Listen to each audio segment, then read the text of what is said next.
All right. And we're live. So, welcome everybody to Stop Interview and Start Selling. I'm your host, Philip Meyer. And today I have my first ever guest on the podcast, Mr. Ben Baker. Ben, welcome to the podcast. Thanks for coming on. I appreciate it. Thank you. Well, I'm very, very happy to be with you, Phil. Awesome. Well, I feel honored that you came on because you are a packaging division manager, right? Yeah, package division manager with UPS. Right. So, how long have you done that? So I've been a package division manager for about 2 years.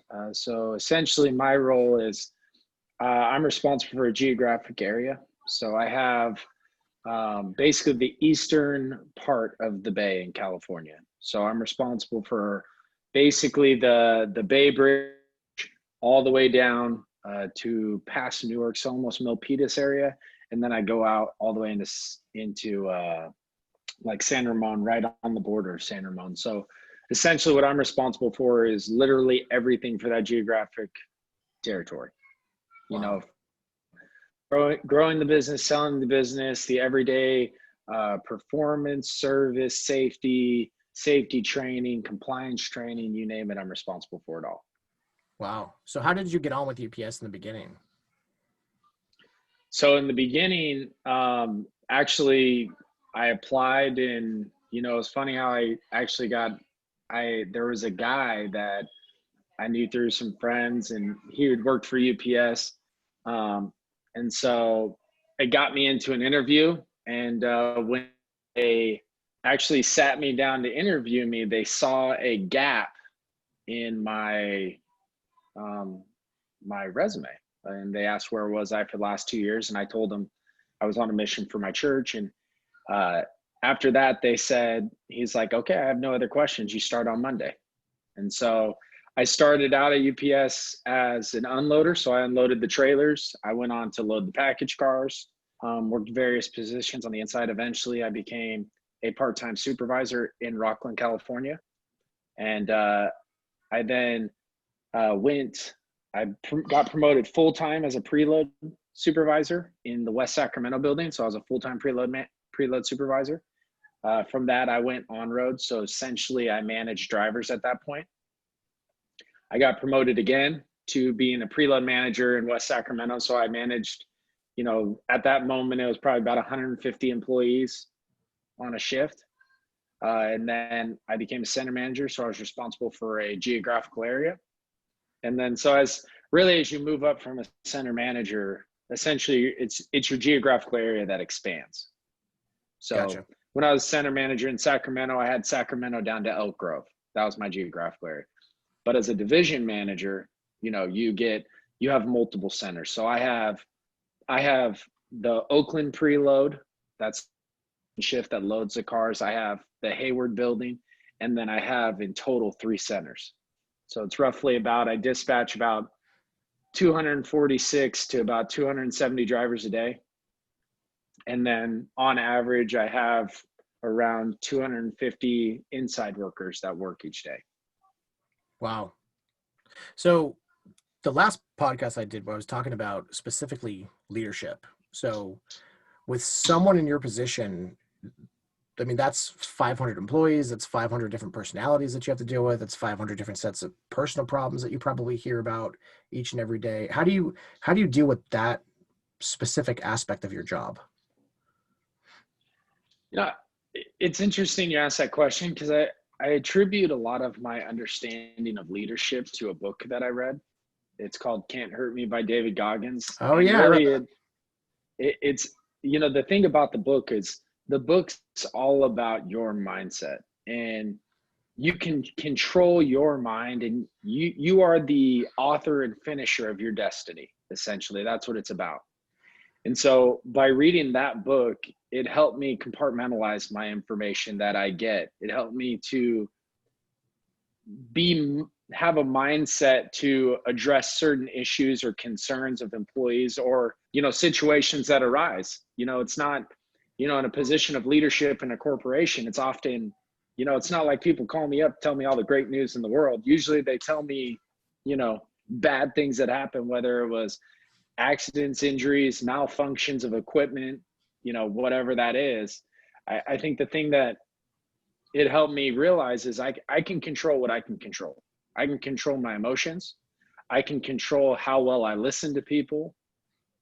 And you think about leadership qualities, the best thing about a leader is that they're able to control two things. They're able to control themselves, and they can control how well they listen. And usually those two things will lead to them making the right decision. But it's often you don't find a good leader that usually bad leaders or poor leaders can't control themselves, and therefore they will make bad decisions, if that makes sense. Yeah. That's an interesting perspective too, because I think a lot of times when people think of leadership, they think about control, right? And they think about controlling specific employees or controlling everybody's day or micromanaging. And that seems to be like, in your mind, having read that book and having put that into practice, you've seen the opposite, right? To an extent, like there is a necessary level of control, but it goes back to everything that you can control. You know, if it's within your control, yeah, of course you are expected to control that. But like when it comes to performance numbers, service numbers, safety numbers, if it's something out of their control, you know, sometimes we'll get late jets in or various things happen, right? A trailer arrives late where the drivers are going to depart late. Okay. I won't talk about why aren't the drivers out of the building. You know what I mean? Why aren't they out delivering? Why are they behind? I won't talk about that, but I will talk about things that we can control. Hey, what were the things that we caught our employees doing safe today? How did we recognize them? What did we do to ensure that we serviced our customers? How did we communicate with the work group? By focusing on those things, it's kind of like a lever that pulls. I pull one lever and multiple elements come with it. You know, if I focus on it from a more of a proactive end, it's not as reactionary, but there's still throughout it, there's complete control. It's just when you listen, you're able to adapt your decisions to help the work group rather than interfere with their progress, if that makes sense. Yeah, absolutely. So then how long have you been with UPS? So in total, I started with UPS and it's going to be 13 years in December. I started Wow. with UPS in 2007. So you mentioned multiple events where you promoted throughout the company. What do you attribute the fact that you were able to get to that next step? I would say, you know, there's a couple different things that move you in a company. You know, I'd say first off is aspirations. What do you want? Where do you see yourself? Do you communicate that? And then also, you know, skill level and education come along with that. So I made it very vocal on where I saw myself and what I did. For example, when I was a part-time soup looking to go full-time, I would go up to my division manager, and he's now a district president at UPS. And I would go up to him. He was my division manager. Anytime he walked in the building, I would say, hey, come over here. Let me show you my operation. So he saw that I was able to manage a group of people. You know, I asked him, you know, how I can continually get better. I saw a lot, and I took that feedback. You know, that feedback is what got me back into school to better myself with a bachelor. It's differentiated myself to be involved with different community organizations, like, you know, various United Way organizations, you know, as well as church callings and various things that I do with the church. And then all of those things differentiated me to learn levels of leadership. So I would say that the biggest thing was no one's going to market you better than yourself. So I just went up and marketed myself, and I asked, like I said, hey, what is it going to take for me to get here? And then I started doing what they said. Yeah. You know, what's funny, Ben, is right before we started recording this, I told you the reason I started this podcast, right? Is the whole point of stop interviewing, start selling is not about stop interviewing for jobs and start going into sales careers or sell a product or whatever. It's really about learning how to sell yourself. And what you just said is absolutely correct. No one is going to market themselves better than you will. And I feel like a lot of times with people that I've met that have jumped into sales or have jumped into other jobs or who've jumped from job to job, because I know those people as well, they don't have that ability or that mindset that you have of saying, this is where I want to go. This is my aspiration. And then also I think putting it in front of the people that can make that happen is extremely important. Yeah. And, I think I've always kind of just, there's a couple simple quotes of life that I've lived by, man. You're going to miss 100% of the shots you don't take. Like Yep. what do you have to lose by just simply asking someone how you could get better, or how, you can get to that level, or ask how you can get better. Like, it just comes down to that. Like, what will you do to better yourself? Because there's no, like, think about it. You could, I could, Phil, you know how much I like you, but let me tell you, you can talk about yourself a heck of a lot better than I can, and people just don't understand that simple quality is that you're going to talk about yourself the best. Yeah. You can see your qualities, you can see your input and your operational, ability. I don't know. Sometimes you say really nice things about me though. It makes me feel good. Well, especially on a podcast. You're welcome, Phil. Right. No, I'm just kidding. But um, it's seriously one of those things where I've noticed in my own career now, mind you, that's my job, that's one of my many jobs, is to develop people, and it's often that I'll see people, and you have really two types of people. You have people that are willing to go and ask and say, hey, how can I get better? How can I get to this position? And you give them some suggestions. You say, hey, you need to do X, Y, and Z. It'd probably be good for you to get into school, doing various things, right? You have two people from that point, people who do and people that don't. So if you're going to ask the question, you need to go out and make yourself better. If you're going to go out and market yourself, then make sure you got, something to market. Make sure you got some action behind your words. yeah, I love that too. The action behind your words is so important because I don't know. I feel like I meet people who, like in any profession, when I see them, they go, like, I really want this and I want to do this and I really feel like I want to make this kind of money, but then they don't ever try and they don't ever ask what it takes to actually get to that point. And I think a lot of it too is, and this kind of leads on my next question to you, is the responsibility of it, right? Because in sales, one of the common trends is when you perform and you sell and you make money for the company, you're profitable. The second you have a bad quarter, all of a sudden that comes back to bite you, right? Because people go, well, you're capable of more than that, and your quota was this, but now it's this, and I want you to be here because I know that you're capable of doing it, right? To whom much is given, much is expected, right? And in your Exactly. position, I'm sure that uh, responsibility from each of the positions that you've had with UPS have probably gone from here to here to here to here, right? Was that intimidating to you at all? You know, it wasn't necessarily intimidating the positional step, because as I'm I guess the right way to say is I'm a stay in the lane type of guy. Like, I knew I wanted to be within the company. I knew one day I'd be a division manager. I see myself higher in the company. But then when you look at it, if I'm going to be a center manager, I'm going to be the best center manager in the corporation. So I always had the vision of what that next job was going to be, but I focused on my current job.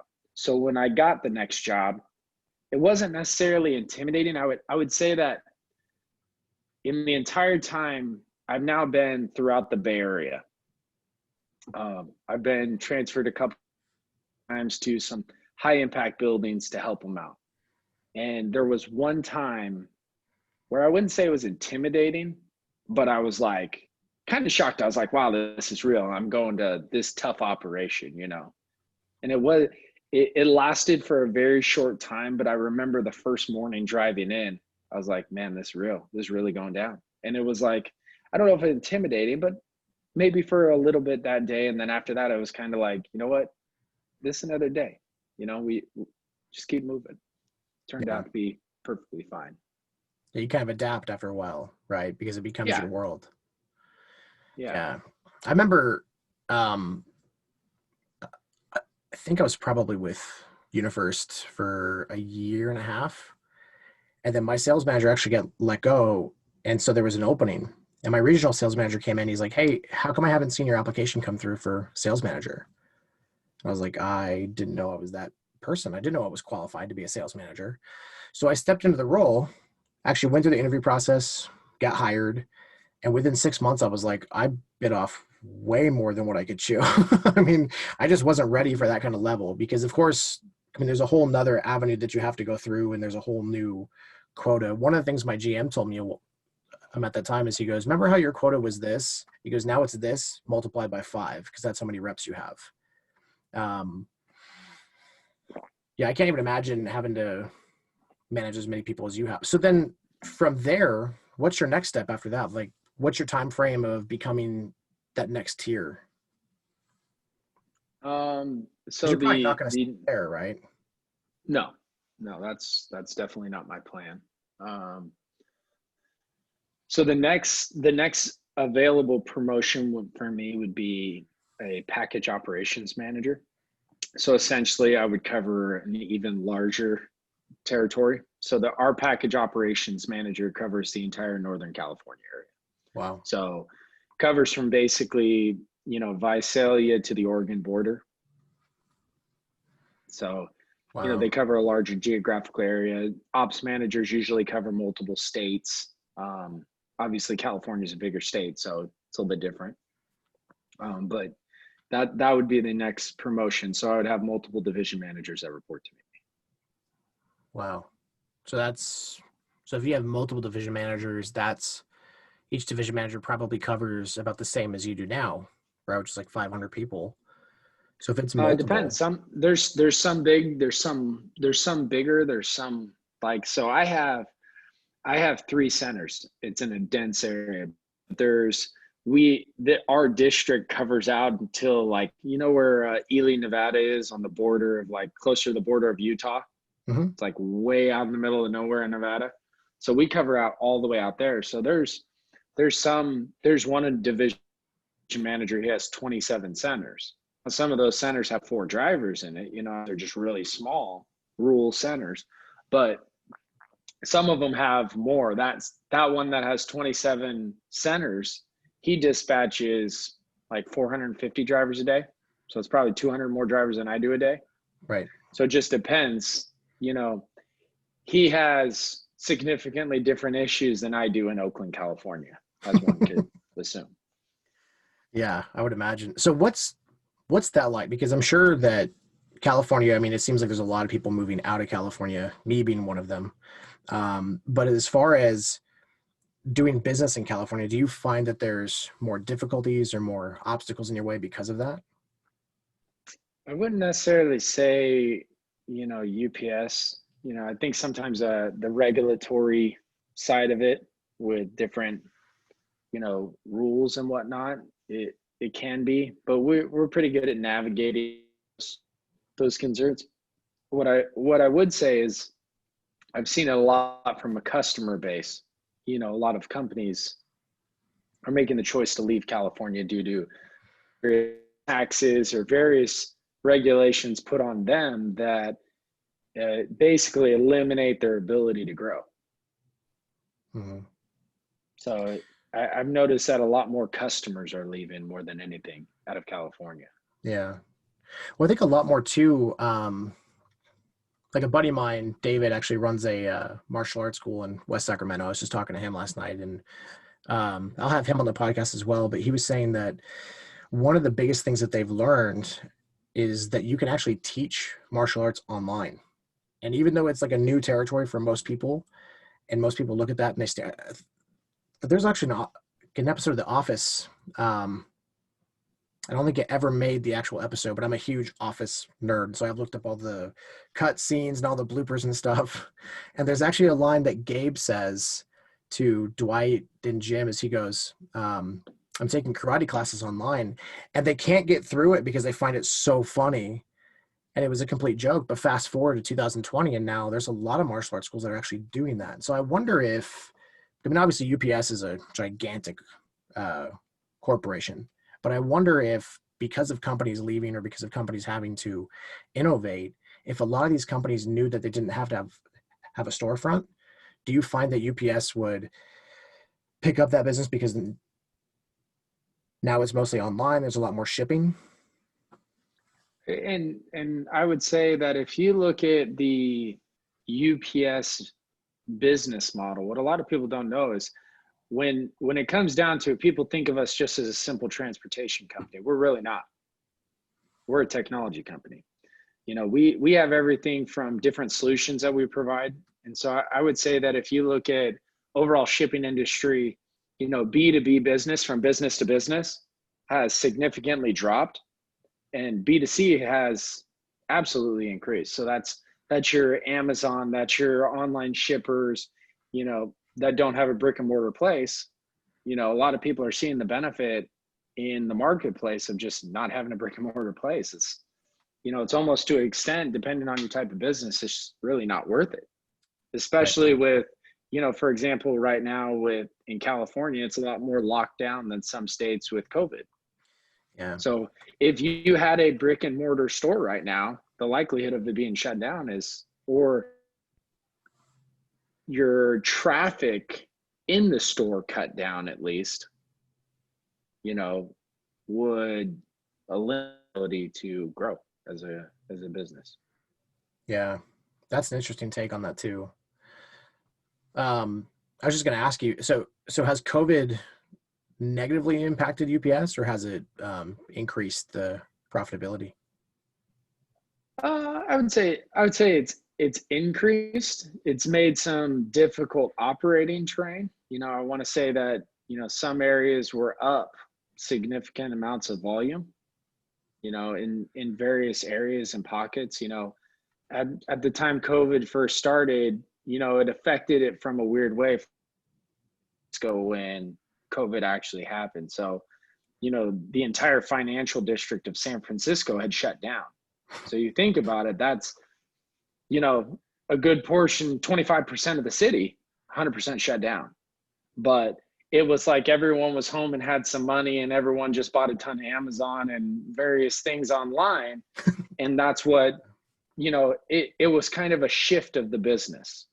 And, you know, it was something that for UPS, we try to get ahead of the curve with a lot of things. And we've kind of seen this shift for a while. And that's why we've automated our facilities. We've done, you know, I'm in a facility now that the package is unloaded and it's completely sorted through the building through machines. So you look at it in an environment where, you know, you have a B2C, whether it's Amazon or various things, you got to save money because you're going to make less revenue per piece on a package.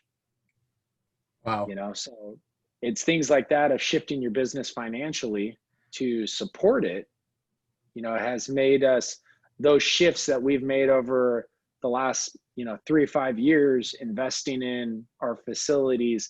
That's what's really driven our transformation into being successful during this Corona time.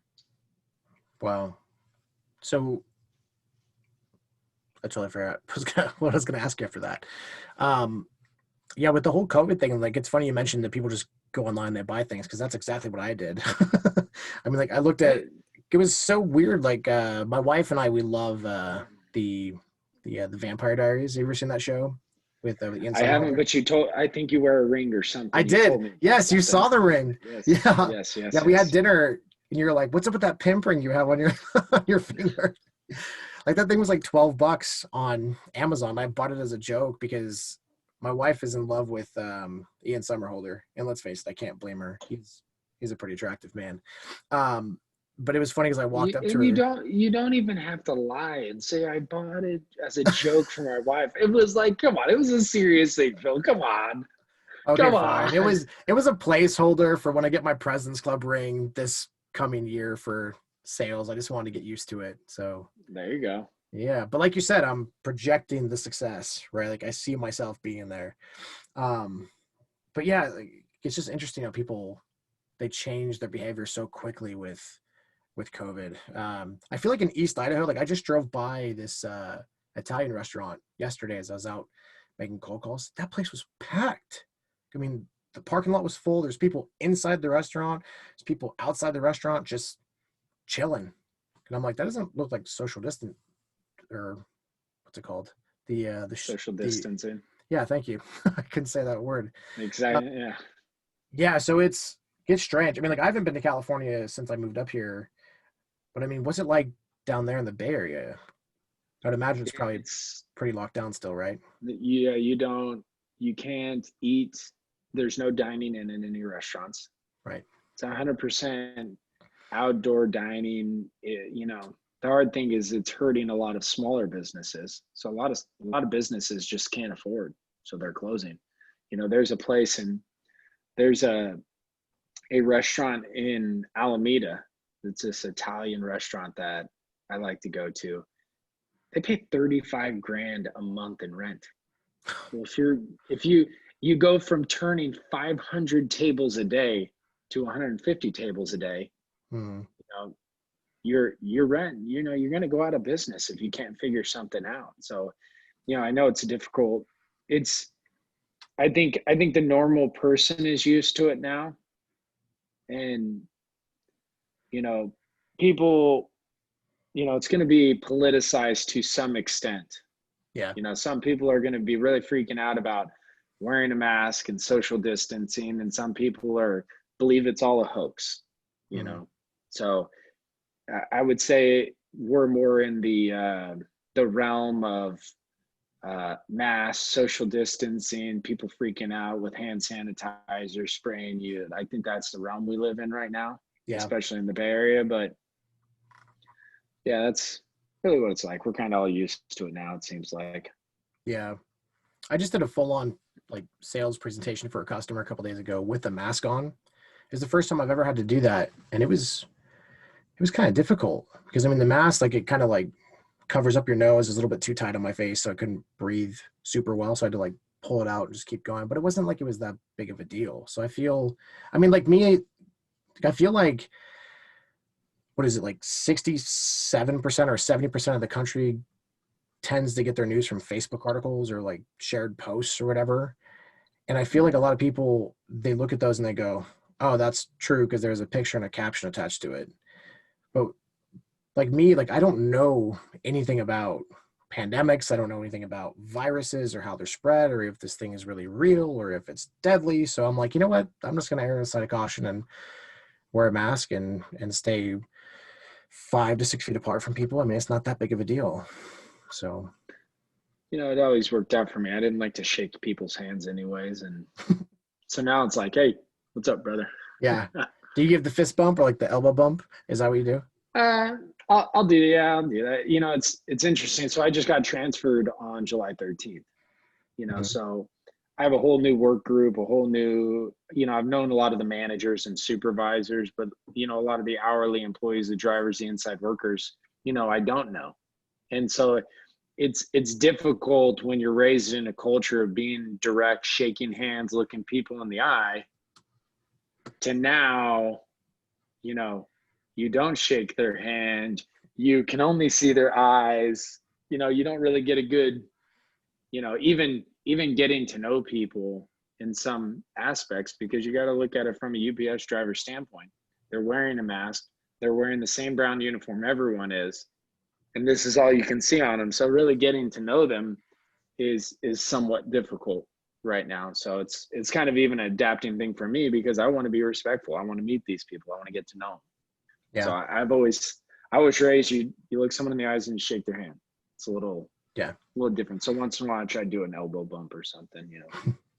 Yeah. That's how I was raised too. My dad was pretty strict about that.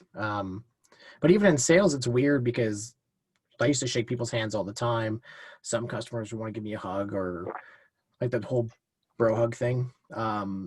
And then now up here, it's like I see people go like this, and the movies they go, "Oh no, I can't shake your hand," and it makes this awkward moment that I'm still not used to yet. So yeah, You just got to pull them in for a fast hug and they'll be fine. yeah. Maybe give like a little cough over the shoulder, like just throw them for a loop. So have you seen the business, your sales side change with COVID? Yeah. The first thing that changed was, I mean, obviously everybody was quarantined. So I spent like 3 weeks in my basement just making phone calls and trying to set up a virtual meeting, which no one knew how to do. I mean, prospects would go, well, how do you want to meet? And I go, oh yeah, we just do Zoom or Microsoft Teams. And they're like, nah, I'm good. Because I mean, you got to remember the majority of my prospects are all blue collar, right? So they get their hands dirty. Typically, if they need a uniform, it's because they work in an auto shop or they work in the oil fields or they work in the food processing plant. And so to them, they don't have the time to go through and figure out how to do all the virtual stuff. So I got kind of lucky because a lot of my company still is kind of doing that. But to me, being in Idaho, I feel like was a blessing because they were totally okay with me leaving the house after 3 weeks and walking around prospecting and actually walking into places. There's some places that still require you to have a mask when you walk in. But as far as our products, that was the biggest change because we used to sell like black nitrile gloves to a lot of customers. And now we can't even get them because our supplier pretty much put us on, excuse me, they put us on kind of an allowance. So big customers like the casino I just sold are like, hey, we want like 8 to 10 cases of gloves a week. And I'm like, yeah, we can't do it. Sorry. Like, and what's crazier too is that they know that's the answer already. They just want to get what they can from one vendor and then move on to the next vendor and then kind of the same thing. But one of the products that we used to offer was from Gojo. We used to offer soap and sanitizer, and once COVID hit, they couldn't keep us stocked at the same levels that they used to. So my company actually started manufacturing our own soap and our own sanitizer, which turned out great because the cost is way lower for customers. So it's much more attractive. And we have a pretty healthy stock of it now. So we've slowly kind of rolled that out through the company in the last 2 months, but I've seen some people get super interested with it. So, but yeah, the personal touch thing, that's the biggest one because I mean, obviously, as you know me, like I'm a touchy feely kind of guy. Like I want to shake your hand, bro hug, high five or whatever, be face to face. And to not be able to have that personal interaction to me as like an extrovert, to be stuck in my basement for 3 weeks it was hell. Like I just hated it. So I can imagine. yeah. Yeah, see, we because UPS was considered an essential worker, so we never stopped. Right. So, it was kind of it was a more of a weird experience because literally I drove to work and there was zero traffic there and back. It took no time at all. There was no one out. Yeah. It was more like a freaky zombie movie. Yeah. But because like, for example, the streets of San Francisco, they're never empty, and they would be 100% empty. Oh, really? Like not a soul in sight. What about like the homeless population? Depending, they were around, depending on where you were in the city. Right. But yeah, it was like deserted. Yeah. Yeah, that's a strange feeling. Okay, so I heard this. I don't know if this is true or not, but I figured I would ask you. Like I saw an article a long time ago about this. I kind of browsed through it, but so I know San Francisco passed a law that said that the homeless can defecate like on the sidewalks, right? But I'd also seen that as a way to combat that, the city started hiring people to clean it up, and we're paying them something crazy, like 6 figures a year. Is that true? Yes. What? I don't necessarily know about the ordinance defecate. I don't think that they can control it. I'll just say that. Right. Yeah. They can't really stop it. Mm-hmm. But yeah, during the middle of the night, usually it's about, between 2 and 5 a.m. they'll have people clean there's the streets, they'll have people clean the sidewalks and various things because, the city, you'll find needles, you'll find poop, I don't want to say that's a normal occurrence, but, depending on where you're at in San Francisco, absolutely it is. Yeah. That's such a shame too, because I remember my wife and I spent our honeymoon in San Francisco because I had such fond memories of it, and going to watch like the Niners play or the Giants play. Um, Never the A's or the Raiders because I hate both those teams. But we spent our honeymoon there for about 3 days, and it was awesome. I went to the pier, right? Ate down there, went to Ghirardelli Square. We spent most of our time at what's it called? I can't think of it now. It's a good thing my wife's not listening because she'd get mad at me. But yeah, but you're saying it's just certain places, like it's not the dumpster fire that people think it is. Uh, San Francisco is not good, and it's not just from a poop and needles situation. It's just the crime. The crime is so high, and it's mainly because in a lot of ways the police aren't supported in a lot of ways, or the police are afraid to act. I'll just say it like that because there was a time when I was actually driving into work and I literally found a dead body on the side of the road. And Ooh. I called the cops, and they came out there and whatnot. They called me. I wasn't going to get out of my car and check her pulse, but she was leaning up against kind of like one of those orange barriers. Mm-hmm. And the person was slate gray, and Wow. I got my bumper probably about 2 feet from him, and I held on the horn just to see if like anyone was going to wake up and startle, and nothing happened. And so I called the cops and I just said, hey, I don't know what's going on, but I think there's a dead body here. And they're like, okay, where you at? I told them where I'm at. They show up. Sure enough, the person was dead. They called me later. They're like, did you see anyone around it? And they kind of talked me through it, but they really made it seem like that's a common occurrence. Mm-hmm. You don't know if the person looked from, transient, didn't, was probably homeless. So it's not like I know if it was a drug overdose or what, but there's not a lot of, support in the city. And you would think a city that pays the highest taxes for everything, you're talking sales tax, you name it, it's through the roof. And the city's completely run down. Mm-hmm. Go to nice places on the pier, but you hear often of people getting robbed, stabbed, shot, often in San Francisco, which is really sad. Wow. Yeah, back in the day, like I think that'd be more like an Oakland thing, not a San Francisco thing. But yeah, a lot's changed for sure. And with that too, Definitely has. it's not just the politics that are affecting the people there; it's also affecting business, right? Which then in turn affects people because people run business. I think that's something that people tend to forget when they look at taxes or they look at different ways to improve their overall living space or situation, is that money's got to come from somewhere. And if small business is the backbone of America, like a lot of people say it is, they should be able to operate at more than a 14 to 15% margin, right? Because then if something like COVID comes around, another pandemic happens, they have to close down for 2 months, 3 months. A lot of them are going to just be gone.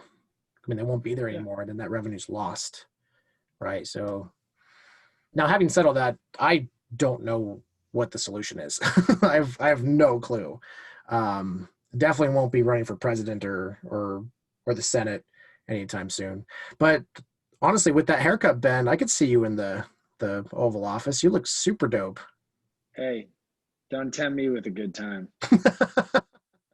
I think that's a lot of things that we you know, to make this a political thing, but you really got to look at it from multiple angles. I would say I'm very fiscally conservative, but at the same time, I do believe that there is a need for programs to help people.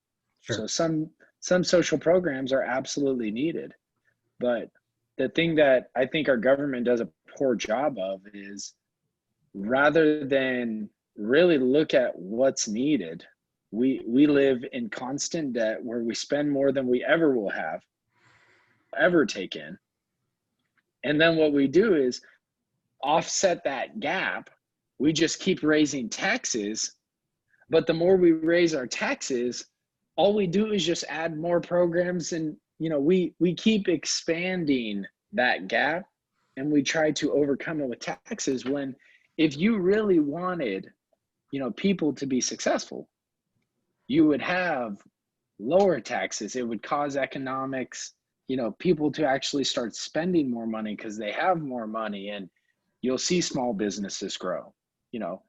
You'll have very low jobs numbers, or jobs, unemployment numbers. Right. It comes from that, and that's what really is business. And I think that you'll see it various, look at the coronavirus, look at everything, and it kind of goes back to marketing yourself. I guess I would turn it all to that. You look at the businesses that have succeeded through these pandemics. They're people that are willing to hustle, whatever it takes. I think, me and you spoke about it a couple of weeks ago when we were at dinner. It's simply, you're making cold calls in the cold. A lot of people say they want to be successful, but they're not willing to actually do what it takes to be successful. Right. And, some people may truly have their business is 100% shut down. They can't do it. And, they don't have the margins to sustain them to stay in business for that period of time. But the businesses that have been successful through this, not all of them have been really large corporations. It's just people willing to change their business model, change about them, change how they're going to change their marketing strategy, and really just going out there and hustling. Yeah. Yeah, that's true. There's a weird, I don't know if I'd say it's weird. It's just odd. But one of my biggest prospects are auto dealerships, right? So, but one thing I'm noticing is that their salespeople are killing it right now. And I asked them, I said, is it just a matter of you guys creating a sense of urgency with customers? Because I would think with COVID, you wouldn't have people that are buying cars. And what they told me was this. They said, because of COVID happening, all the manufacturers stopped making vehicles. They started making ventilators instead, which had this weird impact on their business, because now all of a sudden that new GMC Acadia that you want, it's not there. It's gone because somebody just bought it, right? So the whole market changed. Now it's a salesperson's environment. It's like a target rich environment because everybody wants this vehicle, but there's only 3 of them. So I'll get so weird how that happened. But to your point of people being willing to actually do what it takes to succeed, that's a rare thing as well. I was listening to the Joe Rogan podcast a couple weeks back, and I forget who he was talking to, but the guest told them people just need to get their stuff together and just make it happen. And Joe Rogan came back at him and he goes, do you know how hard it is to just make it happen? like it is really, really tough to actually look at a situation and go, inwardly you think to yourself, okay, this needs to happen. I want to be successful. But a lot of people don't grow up with those tools, I feel like. And I think martial arts and competition really helped me in order to look at the situation and go, oh, okay, this is just a fight. If I want to win this fight, I have to do X, Y, and Z. I have to change up my strategy a little bit, work maybe a little bit harder than my competition does, and then I can press forward and go on, right? Mm-hmm. So I kind of think that, people, I tell people the dumbest analogy at work, I say you grew up in a place that's a concrete jungle, Tokyo, Japan. And, I on the other hand grew up in the farmlands of, Wyoming, Indiana, whatever.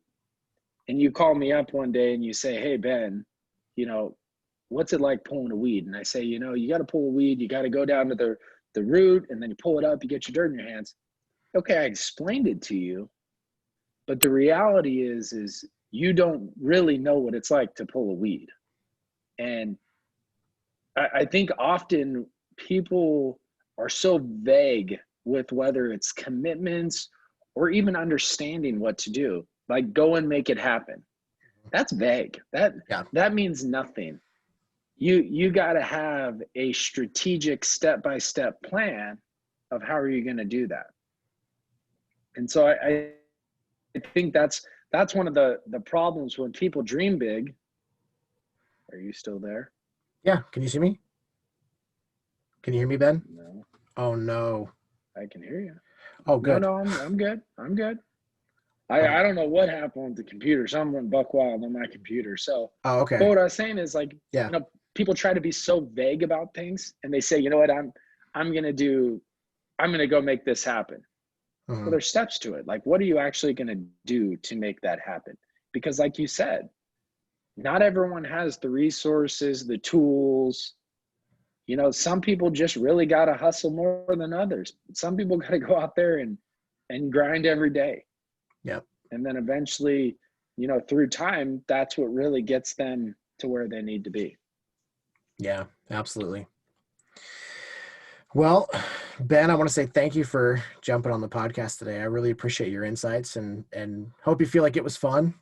Um, for those of you listening, if you want to connect with Ben on LinkedIn, look up Ben Baker. Is it Ben Baker or is it your full name, Benjamin? I believe it's Ben Baker. Ben Baker. All right. So look up Ben Baker on LinkedIn. Go and connect with him. Also, don't forget to uh, connect with me as well on LinkedIn. And once again, for those of you that are looking for a job, you guys are looking for careers, I highly recommend linkedin.com. Go make yourself a profile page, and then connect with awesome leaders like Ben, and you guys will definitely get some great exposure there. So Ben, again, thanks, man. And thanks for everybody listening to Stop Interviewing, Start Selling. Thank you, Phil. And one other thing, it's easy to get a hold of me on Twitter at the real Ben Bake. Follow me on Twitter. All right, awesome. I do a lot of business communication through Twitter. Oh, there you go. Post a lot of Perfect. stuff. Perfect. Various things. Tune in next time, guys, because next time the podcast is on, we're going to have Brianna Baker, Ben's better half, talking about her business venture and what that's been like. So once again, thanks, Ben, and we'll talk to you guys later. No problem.